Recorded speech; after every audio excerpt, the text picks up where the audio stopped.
Hey guys, my name is Dr. Chris, physiotherapist, your balance talk.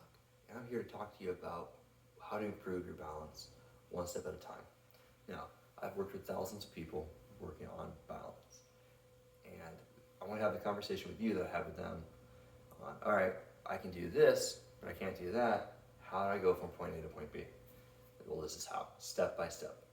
So, a couple things we want to talk about with balance. There are three systems in your body in charge of balance. Your vision, that makes sense. You see that you're upright or you see that you're crooked. Your inner ear, your vestibular system, and that's the system that when you're a little kid, you're spinning around in circles and everything will start spinning, you stop, and the world keeps moving. We have these little semicircular canals in your ear. They're kind of like levels. They have water in them, and as the water sloshes around, that would always make everything spin. But as you look up, the water levels, and you look down, the water levels. That also helps you know that where you are in space. And then proprioception. It's just a big word for saying knowing where you are in space.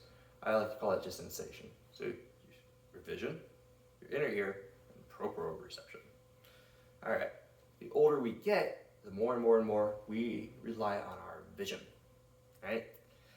The less and less we rely on the other two systems. Doesn't mean we don't have them. We have them, but we need to access them if we want to get them better.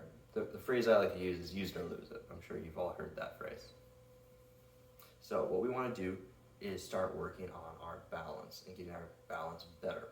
So the wider your balance, the wider your legs, the easier it is to balance. And the narrower our legs, the harder it is to balance. And we all know this just intuitively.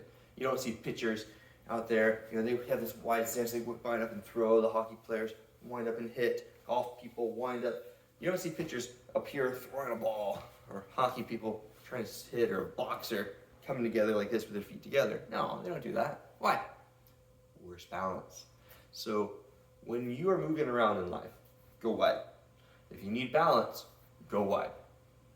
If we're going to work on your balance, we're going to go narrow. So the only time we want to do this stuff is when we are attempting to challenge you and attempting to have balance.